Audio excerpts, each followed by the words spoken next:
Hi, it's Ramsey Dewey at the JX Fight Club in Shanghai, China. Starting this off with a gong, apparently. So I have another question from our friend at Talent Dance TV, and he was asking about the dichotomy between bad teachers and bad students in scholastic education and likewise in a gym atmosphere. Is there such a thing as a bad student? It was a fairly long question with a number of detailed anecdotes. So I'll just summarize here, since I don't have it right in front of me. Is there such a thing as a bad student, or is a student's lack of success, is that in part the teacher's fault, or entirely the teacher's fault? Or what burden of responsibility does the student, him or herself, have?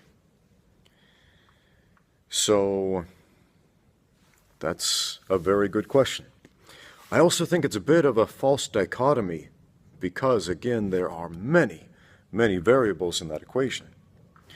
For example, we have to address the question, what kind of students are we talking about? I mean, there are lots of different kinds of students and lots of different circumstances. In public school, for example, in the United States, there are lots of people who go there who have no interest in being in school. They don't want to be there. I remember feeling like that when I was a kid. I did not enjoy school very much when I was younger. And I could tell a lot of my teachers did not enjoy teaching very much either. I could tell they showed up to collect a paycheck. And so my attitude toward school was not particularly good, and many of my teachers' attitudes toward teaching was not particularly good, and with that combination, not a lot of learning took place. On the other hand, I did have a few very inspiring teachers who got me very excited about learning what they taught. They were very good at inspiring, at garnering interest. They were charismatic. It was a very different experience. And above all, I could tell they were excited about going to work. And that made a big difference. Now, in a gym setting, it's quite a bit different because people who come to my gym, they come specifically to learn a skill that they want to learn. Nobody at my gym doesn't want to be there, because if they don't want to be there, they don't show up. So that's probably the biggest difference between teaching at a gym or something like this versus a public school. Now, I was thinking about something very similar to this question 2 nights ago, but kind of on the opposite end of the spectrum. I was thinking about those famous coaches, those teachers, those coaches who train fighters you've heard of, who train world champions. Say a guy like Firas Zahabi, for example, who's an excellent coach, and he's got a great YouTube channel. Check out the TriStar Gym channel if you haven't. It's good stuff. But he trained Georges St-Pierre.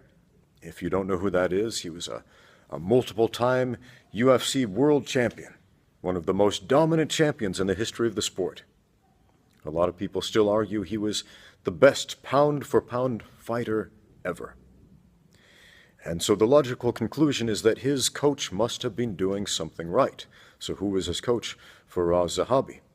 As a result, a lot of people got really excited about the prospect of training with Firas Zahabi. Because if he was able to coach Georges St-Pierre to be a world champion, to be the best, then surely he would have something to offer them too. And that's not a terrible assumption. But at the same time, there are some inherent flaws in that thinking. I'm going to tell you, it's not necessary to train with a famous person to be a good fighter. I'm not a famous person. I'm not a well-known coach in the world at large.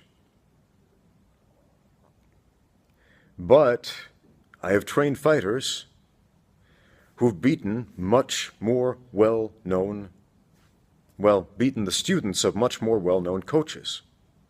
Because we have to remember, it is not a contest between the coaches per se. The coaches aren't fighting each other, their athletes are.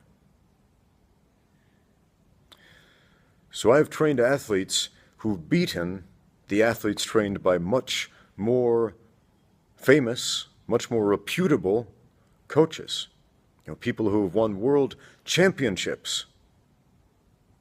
People who have much more expensive, fancy gyms. People who have better publicity and better advertisement. People who on paper sound like they're better teachers. But I have consistently trained athletes who've beaten their students. Why is that? Is it because I'm magical? Is it because I'm a better coach? Maybe. Maybe not. But I'll tell you something. I didn't win those fights. My students did. I didn't do all the groundwork, the grunt work. My students did. I pointed them the direction to go. They are the ones who followed it. I gave them a game plan. They are the ones who executed it. So there has to be a very positive relationship between a coach and a fighter in order to have success. And it's not just a matter of you go to the gym of somebody who is well known and you're guaranteed success. Not at all.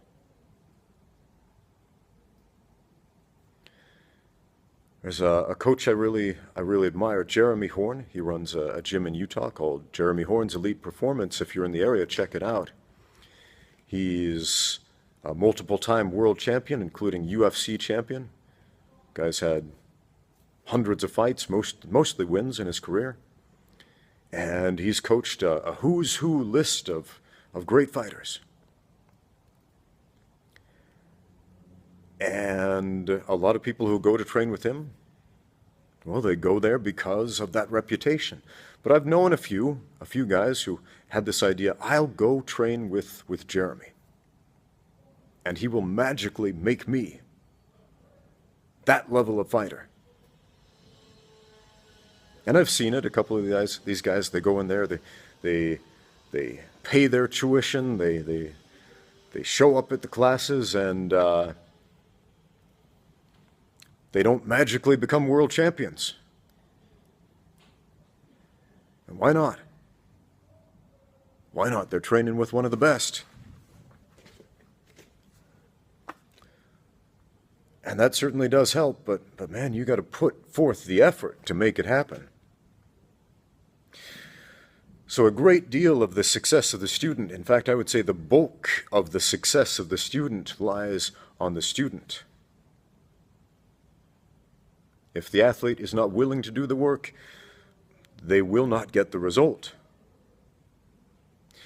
Now, I haven't had this problem too much. Most people who come to me are willing to do the work.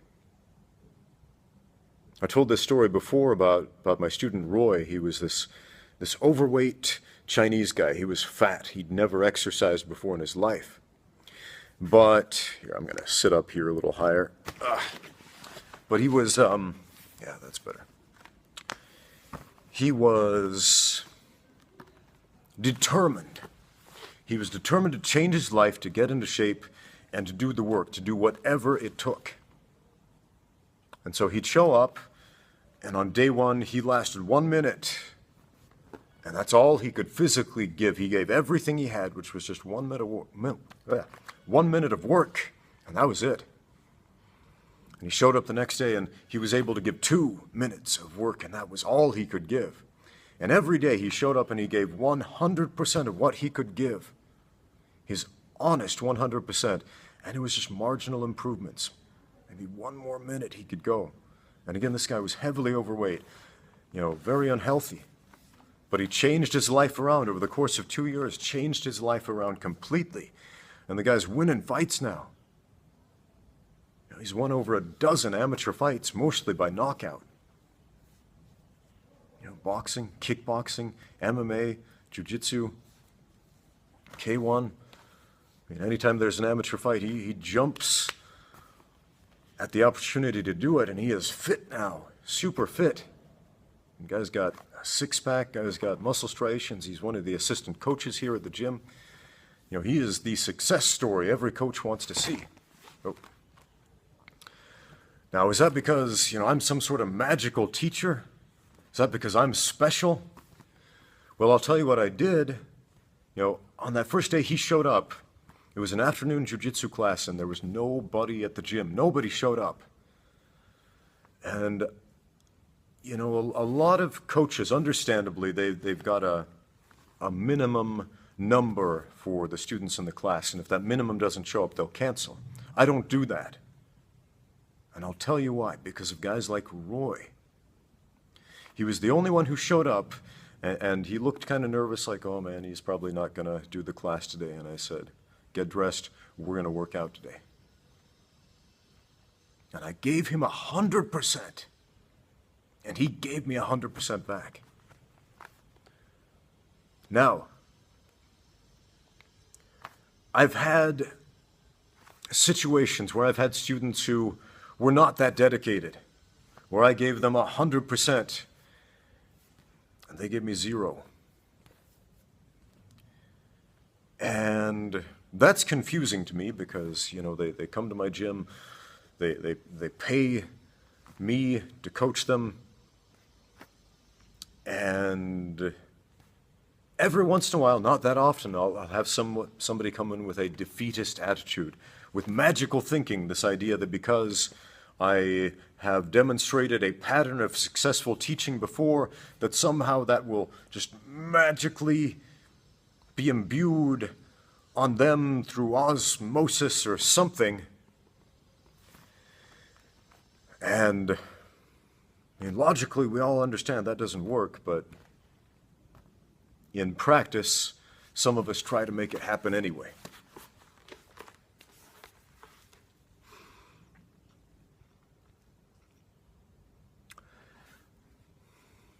Magical thinking, man. Magical thinking. Look that up. That's a type of logical fallacy that a lot of us are guilty of. It's this idea that if we imagine it, if we think, if we wish and want it to happen hard enough, that it's going to happen, even without taking the appropriate steps to make it happen.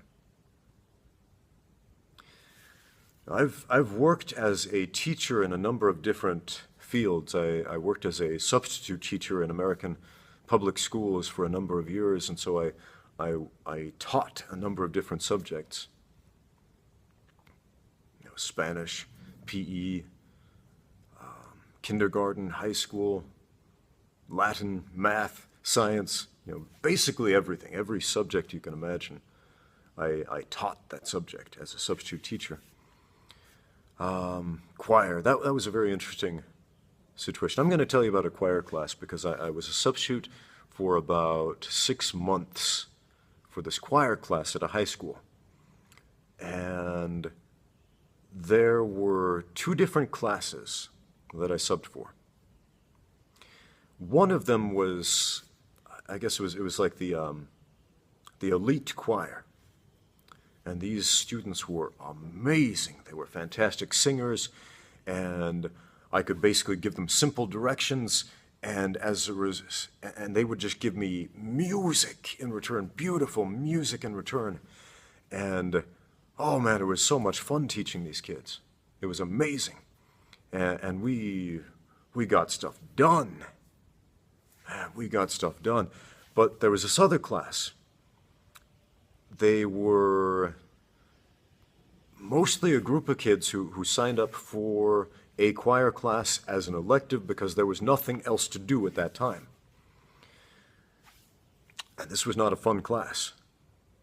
I gave it 100%, just like I did with the kids in the the honor choir who were very excited to be there, but these other kids, man, they were not excited to be in that class, and it sucked. It sucked. I mean, I tried to be excited about it. I tried to, bring the energy that existed in that other class to the,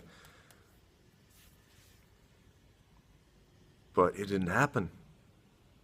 Instead, these kids, they just chat with each other and they'd throw stuff and, run around and play and cause disruptions, pull pranks. Nobody would sing.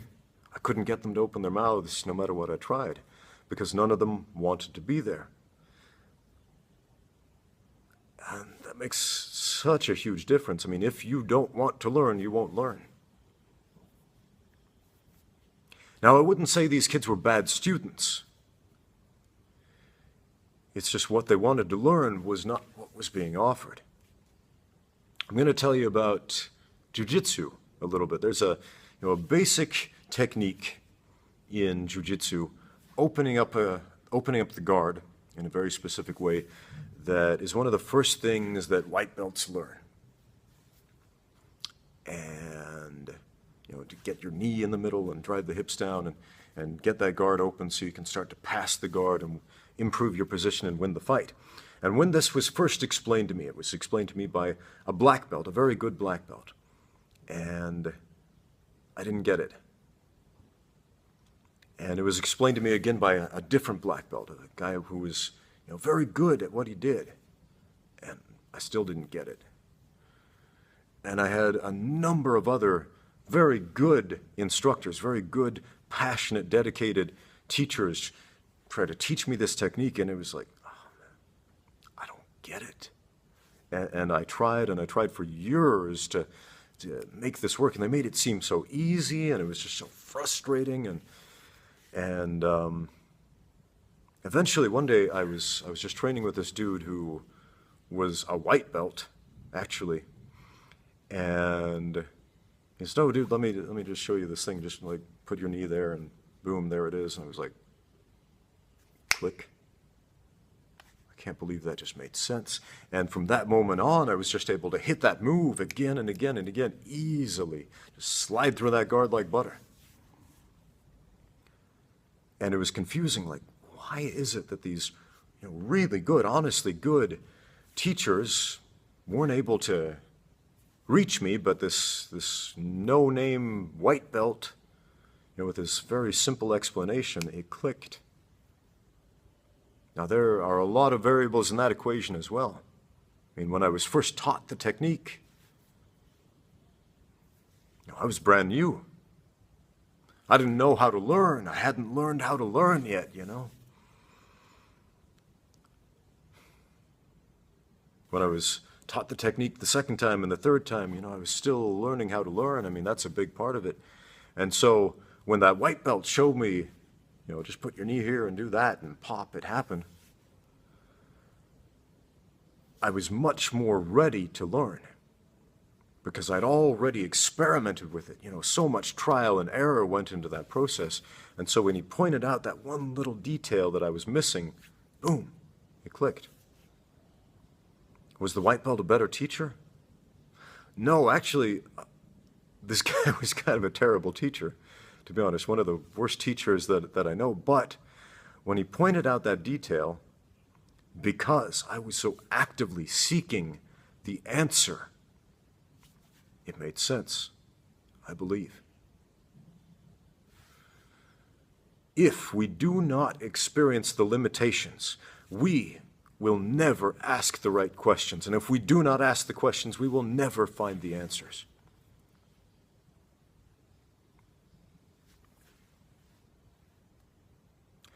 My wife is a professional teacher. She teaches kindergarten, and that is a tough age. I've tried teaching kindergarten classes, and to really get small children to learn something scholastically, man, that's tough, especially when you have a whole group of them. So her understanding of pedagogy, the art of teaching, is very deep and very admirable. I'm going to show you something that she taught recently up here on the screen. My wife, Vanessa, is a professional teacher and had this to say: teaching children to gain a growth mindset is hard work in a world where everyone is a winner and everyone is equal. Children realize they don't need to put forth effort to succeed. I believe that being 100% successful is not the most important thing, but I do think children need to learn that hard work reaps benefits and therefore increases self-confidence in the long run. Right here we have a chart, the growth mindset versus the fixed mindset. Patterns of success. 1, I can learn anything I want to. 2, when I'm frustrated, I persevere. 3, I like to challenge myself. 4, when I fail, I learn. 5, I like being told that I try hard. 6, if my classmates succeed, I'm inspired. 7, my efforts and attitude determine everything, and that equals grit. On the other side, we have the patterns of frustration. 1, I'm either good at it or I'm not. 2, when I'm frustrated, I give up. 3, I don't like being challenged. 4, when I fail, I'm no good. 5, I like being told I'm smart. 6, if my classmates succeed, I feel threatened. 7, my abilities determine everything, and this leads to learned helplessness.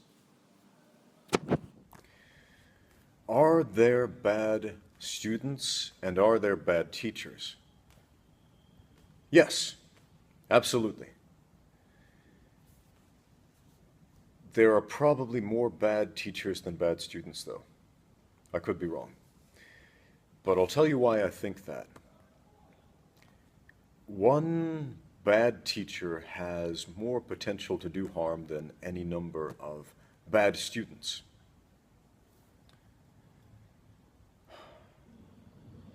I'm going to tell you what a bad teacher is. A bad teacher is a poor role model. If you have a teacher who has a desire to do the right thing, even if they have limited ability, they will find a way to figure it out. My mother, she's a teacher as well. She teaches special education as well. But before she became a full-time teacher, she was also a substitute teacher. And so she would teach all these different subjects of which she had no knowledge. And the students would often ask her questions that she didn't know. And her answer was, I don't know, but let's find out together. And that's exactly what they would do. And that is a good teacher. A bad teacher, one example would be someone who, when asked, hey, what's the answer? And they didn't know, instead of an honest pursuit of the truth, as my mother taught, they would say, oh, well, and then make something up, or point the students in the wrong direction. That would be bad teaching.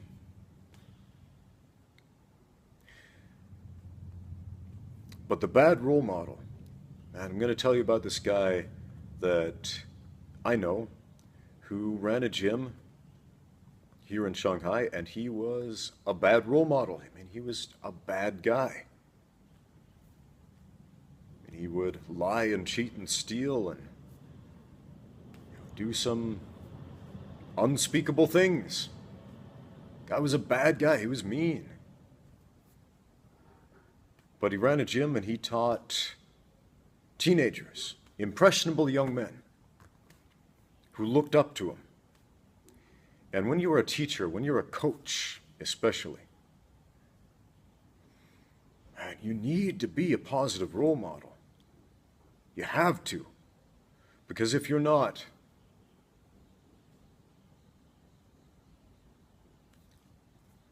what ends up happening, those young impressionable minds, they follow you.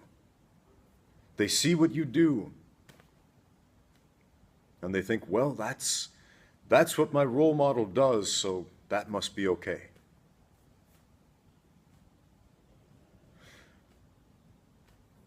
And so I remember meeting this young man who trained with this guy, this horrible coach. And some of it rubbed off on him. I noticed he was mean to his teammates. He told off-color jokes at their expense. He picked on them. He bullied them. Exactly the same way that his coach treated other people. That's how he acted. And that's how his teammates acted to him. There was a lot of animosity. There was a lot of negativity there.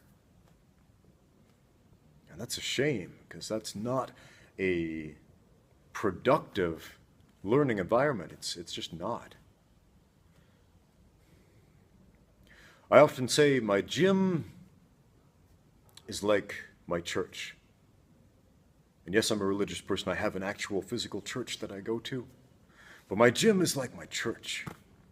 And this ring right here, that's my temple. Yes, my body is my temple too, of course. But, this ring, it's a sacred place. It's holy, in a way. Because this is an arena of mutual respect.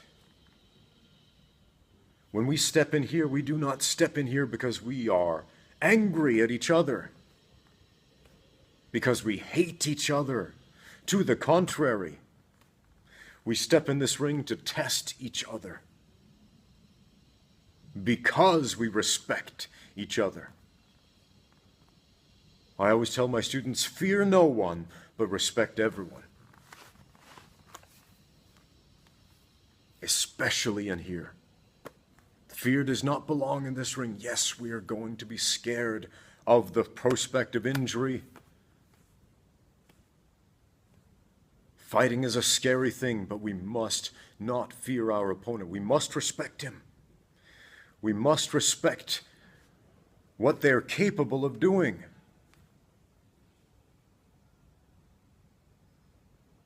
But we must not fear stepping in the ring against them.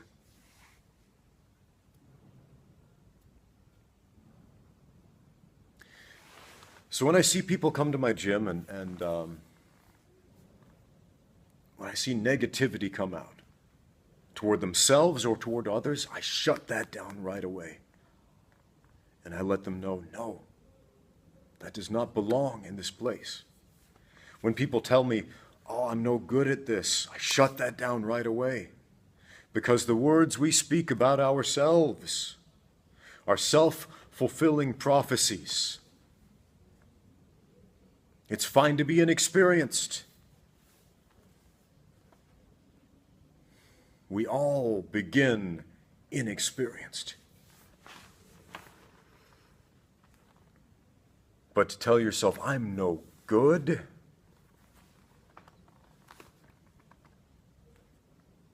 no, my friends, no. And when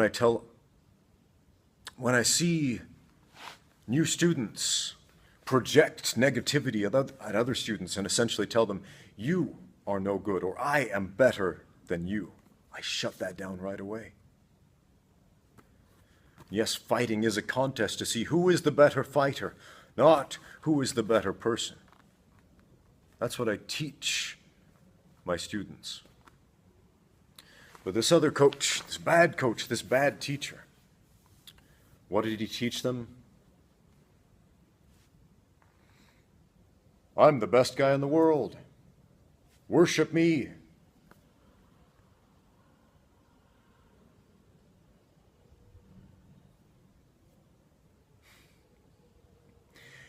And what does that teach? What does that teach impressionable minds?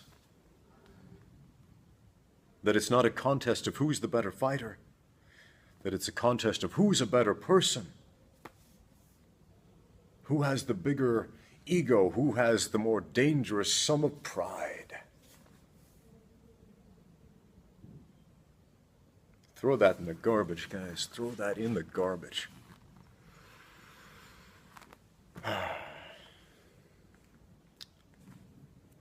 Bad students, man. So were these impressionable young kids who trained with a bad teacher and picked up bad habits, were they bad students? No, they did what they were taught. They did what they were taught through example.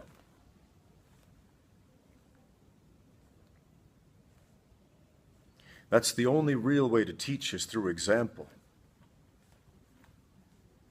So if somebody asks me a question and I don't have the answer, and I tell them, I don't know, but let's find out together. And together we go and find it. That's my example. But if instead somebody seeks knowledge from me and I don't have it, and I send them on a wild goose chase, what example have I given them then?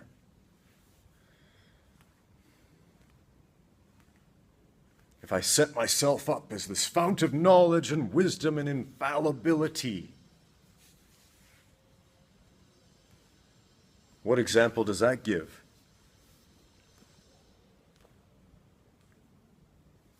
Everybody is a book. Everybody is a teacher. The least of you is a teacher. The smallest, weakest, wimpiest, stupidest person out there in the world has something to teach you.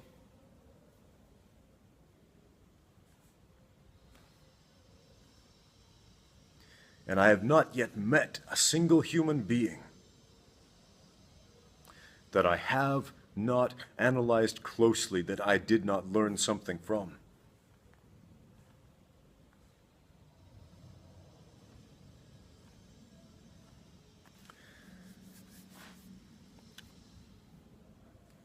There was a story I heard from a fellow named Henry B. Eyring. He's a Mormon leader in my church. And he told a story about his dad, about how his dad would go to church meetings that other people thought were boring. And he said, I have never been to a boring church meeting. And when I heard this, I thought, really? I've been to a lot of boring church meetings. But Brother Eyring, he said something very interesting. It taught me a lot about teaching. He said, I've never been to a boring church meeting because when there is a speaker giving a talk, a sermon, if you will, that is not truly educational, that is not interesting, that is boring, if you will, I teach myself, I preach myself a sermon on that subject. And so together we learn together, me and the speaker, the boring speaker, we learn together. And it's very exciting and very educational, and so because of that, I've never been to a boring church meeting. And I thought that was very interesting, because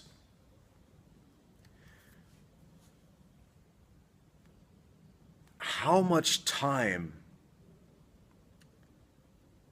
have all of us wasted in our lives sitting through something that was boring, where we didn't learn anything, where we just let the time pass by, where we did not improve in some way, where we did not learn, where we did not become better in some way.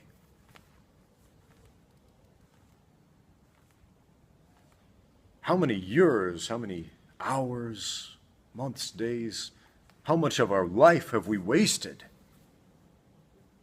because we were complacent to simply sit and listen, but not really listen? Because teaching is not simply a one-way street. It has to go both ways. Teaching is an interaction between the student and the teacher. And if we simply sit there and listen, how much do we really learn? That's why I say it's impossible to learn martial arts over the internet for a lot of reasons, one of which is if I'm simply sitting there in a chair watching, absorbing this information. Sure, I'll remember some of it later, and maybe I can go to the gym and try some of it out. But I can watch the world's best black belts for days on end on YouTube, and that doesn't make me a black belt. And it never will. Because there must be participation from my end too. I mean, if I want that to have any effect on me, I need to go to the gym. I need to do my part. I need to get on the mat. I need to try that technique. If I don't, am I a bad student? I would say a less effective one. Yeah, let's change those terms from good and bad to more effective and less effective.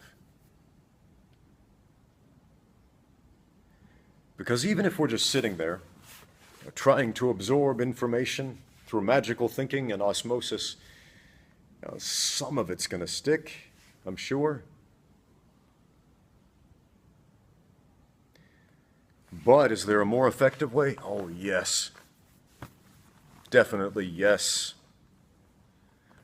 I had a high school science teacher, Mr. Jones, Mr. Gary Jones, if you're watching, hi, all the way from China. Was Mr. Jones a great teacher? You know, he was definitely a memorable one. Was his knowledge of pedagogy and science and wisdom greater than anybody else's? No, I would say in that regard he was pretty average. But he taught his classes a very important principle.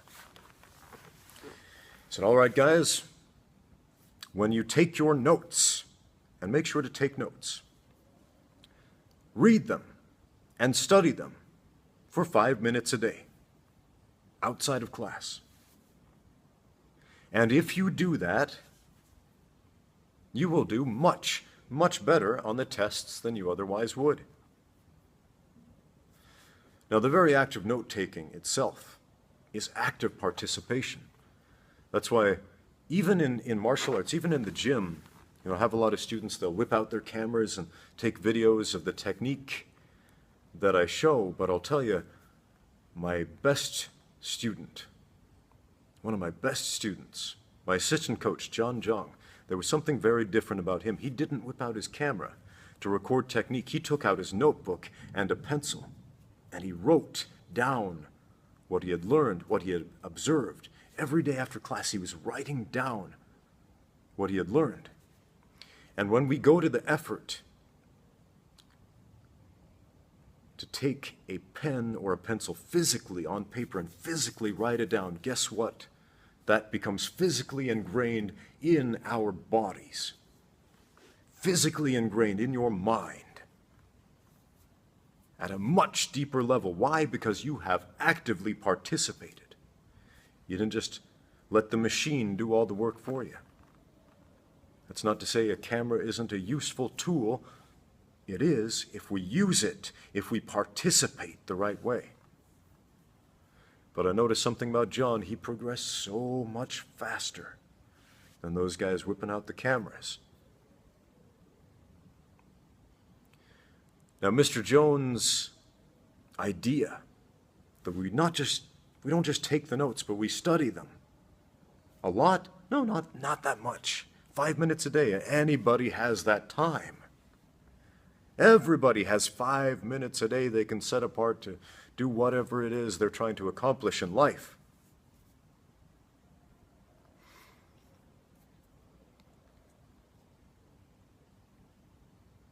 And how often? Every single day.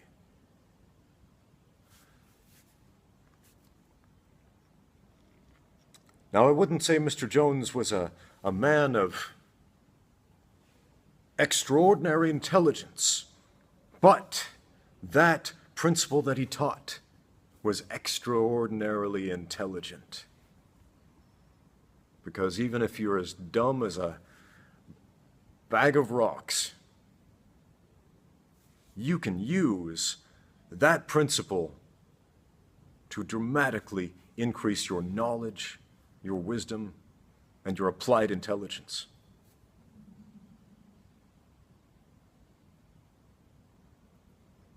Man, the least talented, the least capable, the worst student in the world, if they use that simple method of consistency and participation, that will make a dramatic difference. That will lift you from this level all the way up to as far as you want to go.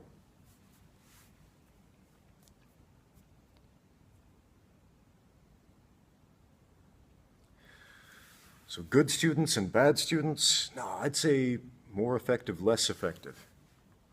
One of my favorite teachers to look up to, and yes, this is because I am a religious person, that is Jesus. His teaching methods are fascinating, and there's so many things we can study, but there was a moment in Scripture where a man ran up to Jesus and said, and called him good. He said, "Good Rabbi, good Master." And Jesus cut him off, and he said, "Why do you call me good? There is no one good except for one, and that is God." And that's a very interesting learning experience. Because in Christian theology, Jesus was perfect. Jesus is God in the flesh. But when approached by this man who called him a good teacher, a good master, he shut that down. He said, let's not think that way. That's not how we teach.